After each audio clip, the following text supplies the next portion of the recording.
तो ब्लड के दो कंपोनेंट हैं, पहला है प्लाज्मा जो कि लिक्विड पार्ट है, इसमें पर्टिकुलरली वाटर प्रेजेंट होता है।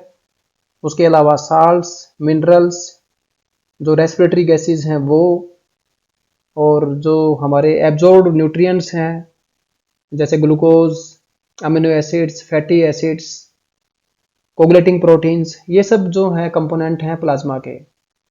दूसरा कंपोनेंट होता है ब्लड का, वो है ब्लड कॉर्पसल्स। ये 3 टाइप की होती हैं, आरबीसीज यानी कि रेड ब्लड सेल्स, लाल रक्त कोशिकाएं, प्लेटलेट्स कणिकाएं, डब्ल्यूबीसीज वाइट ब्लड सेल्स या श्वेत रक्त कोशिकाएं।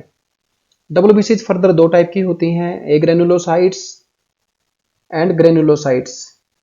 ए ग्रेनुलोसाइट वो हैं जिनके साइटोप्लाज्म के अंदर ग्रेन्यूल्स अब्सेंट होते हैं, ग्रेन्यूल्स प्रेजेंट नहीं होते। ये फर्दर 2 टाइप की हैं, मोनोसाइट्स एंड लिम्फोसाइट्स।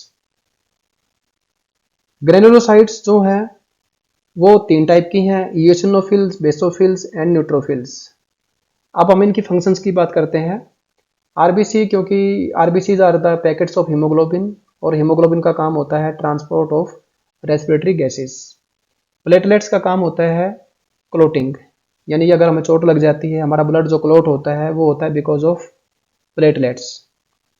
डब्ल्यूबीसीज में मोनोसाइट्स जो हैं वो हैं मैक्रोफेज सेल्स, यानी कि इनका जो मेन फंक्शन है वो है फेगोसाइटोसिस।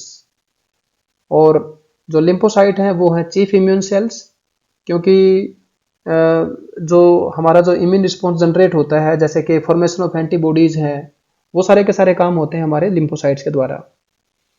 इओसिनोफिल का जो फंक्शन है वो है अगेंस्ट हेलमिंथिक इन्फेक्शंस, जैसे किसी के पेट में कीड़े हैं, या जैसे बुचेरिया बेनक्रॉफ्टी का इन्फेक्शन है या सिस्टोसोमा का इन्फेक्शन है, तो उस टाइम पे इओसिनोफिल का नंबर बढ़ जाता है, और ये हेलमिंथिक इन्फेक्शन से हमें बचाने में ये रोल प्ले करती हैं।